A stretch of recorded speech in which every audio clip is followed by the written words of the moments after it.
traveling has ruined my life. And I'm not even joking, and I'm not even messing around or being exaggeratory. And I understand that that could be definitely taken as privilege. That's fine. But all I can think about every minute of every day is all the things that I was doing, the cool places I was going, the amazing people I was meeting, the cool monuments I was seeing, the plan of the route that I had, and the other places that I didn't get to see yet. And look, I understand that I'm very privileged to have traveled, and I'm very privileged to have a job again while I've come back home to the UK.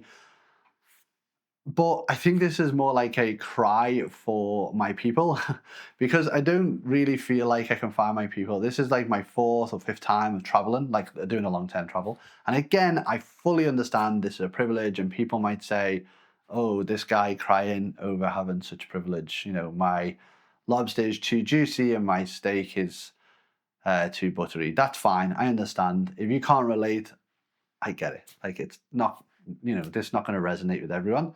But anyone who's traveled, like, it's so difficult to go back to work, to normality. Even like friends just don't understand. They didn't understand the first time. They don't understand the fourth time. And I'm so lucky that this time I traveled with Jessica because, my fiance got to experience all of those things with me. And now all we do is talk about like the cool stuff we were doing and like not being able to do it now. And like, look, don't get me wrong, the UK is unbelievably incredible and beautiful, but I've spent so much time exploring the UK. I have been all through Wales, right through England. I've been all the way from the north to the south, and I've done Scotland and, parts of Ireland. And it's lovely and it's amazing and it's beautiful when it rains and it's beautiful when it's sunny.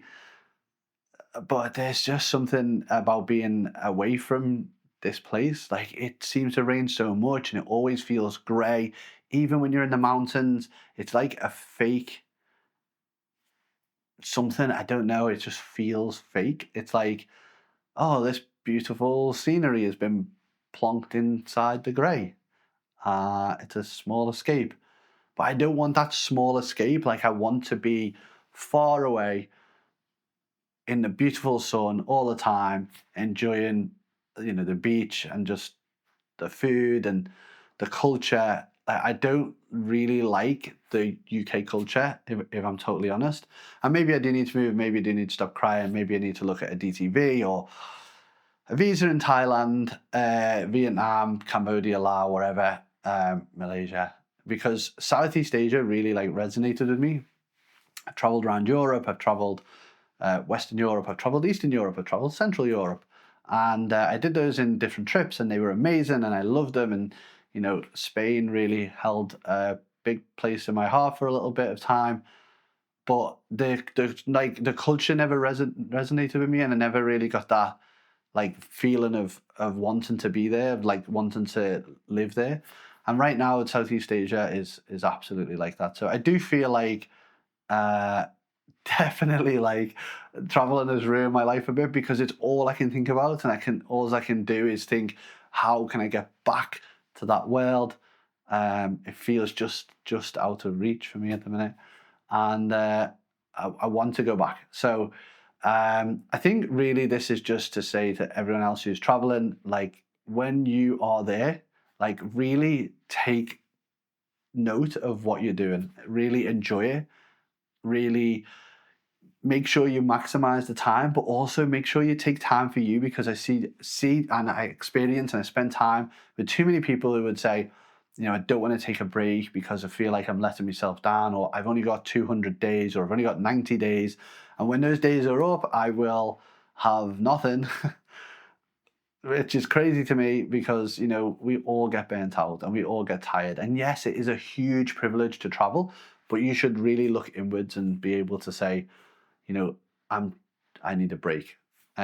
Because there's loads of times where we needed a break and we took the break, even in Japan where we only had a really short time. I think we had like just over a week, 9-10 days.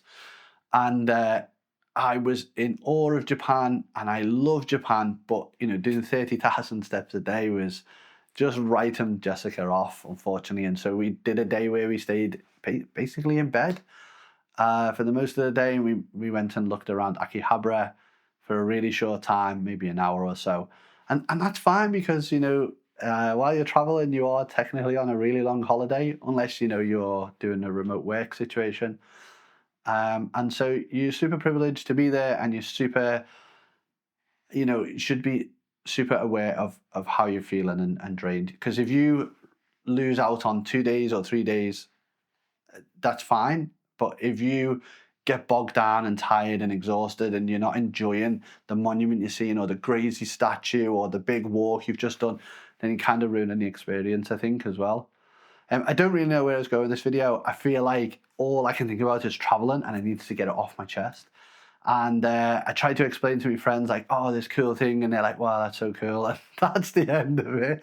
And I also don't want to bog everyone down with my millions of pictures or my thousands of videos. Uh, and I thought, people who are on here would be like me. They would have traveled and enjoyed traveling. And I think looking at my analytics, lots of people who are on this channel who followed or subscribed are absolutely other people who have either traveled or dream of traveling. And I was hoping you guys would resonate and can basically tell me in the comments that I'm not losing my absolute mind, because that's what it feels like. I feel like I'm losing my mind. And the world seems to be moving so fast with AI and all these exciting new things that are coming out, but I kind of just want to slow down and enjoy the beach in Vietnam, in Da Nang specifically, or wander around Tokyo getting lost. You know, I just feel like I could be in the mountains again, in Chiang Rai or Pai. It doesn't matter. I just want to wander around and get lost. And I was hoping that you guys would resonate, basically. So just wanted someone else to talk to. Thanks for watching.